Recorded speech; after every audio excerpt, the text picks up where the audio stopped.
मेरे प्रिय मित्रों, मैं इंदु। आज फिर मैं आपके सामने एक कहानी प्रस्तुत करती हूँ। आशा करती हूँ कि पिछली कहानी शायद आपको अच्छी लगी हो। कहानी इस प्रकार है। एक छोटा सा बगीचा है, उसमें घास के बहुत छोटे छोटे पौधे हैं। कुछ पौधे ऐसे हैं जो दीवार की आड़ में हैं। वहाँ न कभी सूरज की रोशनी आती, न कभी हवाओं के झोंके आते। वहाँ कोई तूफान भी नहीं आता। उनमें से एक दिन एक दबे हुए पौधे ने प्रकृति से प्रार्थना की कि यह मुझे पसंद नहीं है, मुझे तो गुलाब का फूल बना दे, चाहे एक दिन के लिए ही। यह सुनकर उसके आसपास के पौधों ने कहा, पागल हो गए हो? देखते हो, गुलाब सुबह खिलता है, सांझ मुरझा जाता है। हम खिलते हैं तो खिले ही रहते हैं, हम मुरझाते नहीं। और देखा है गुलाब के फूल की क्या हालत होती है। जरा सा तूफान आता है तो जमीन पर गिर जाता है, रोता है। फिर हम पर कभी तूफान नहीं आता। और देखा है जब सूरज तेजी से जलता है तो गुलाब की कैसी हालत होती है। हम सदा सुरक्षित रहते हैं। पर वह पौधा रात भर रोता रहा। प्रकृति से कहा, मुझे तो चाहे एक दिन के लिए ही गुलाब का फूल बना दो। और दूसरे दिन सुबह वह गुलाब का फूल हो गया।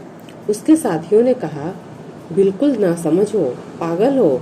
वे सब उस गुलाब के पौधे को देखते रहे कि उसके ऊपर सुबह से मुसीबतें आनी शुरू हो गईं। अब जब गुलाब का फूल होना है तो मुसीबत तो आएंगी ही। सुबह से तूफान चलने लगे, आंधी चलने लगी, बादल गरजने लगे, बिजली चमकने लगी। वह गुलाब का फूल कभी जमीन छूता, कभी ऊपर उठता। छोटे घास के पौधे उसके ऊपर खूब हंसने लगे।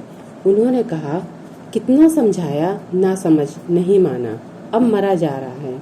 सांझ होते होते जोर का तूफान आया, वर्षा आई। वह गुलाब का फूल गिर पड़ा, पूरा पौधा गिर पड़ा, जड़ें उखड़ गईं। वह पौधा गिरकर मर रहा है, आखिरी सांसें गिन रहा है।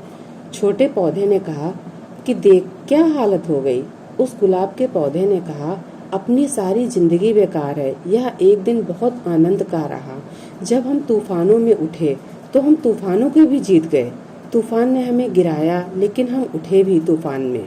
जब बादल गरजने लगे और बिजली चमकने लगी, तब भी हम उसमें उठे हुए थे।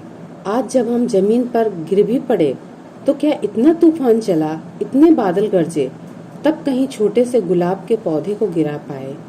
हमारे जीवन में तूफानों से कोई आसनाई नहीं है, क्योंकि तूफानों से जूझने के लिए भीतर कुछ जानदार और शानदार होना चाहिए, वरना जीवन में कुछ भी कर लो सब व्यर्थ है। हम में से अधिकतर यूं ही पैदा होते हैं और मर जाते हैं। व्यर्थ आना जाना होता है।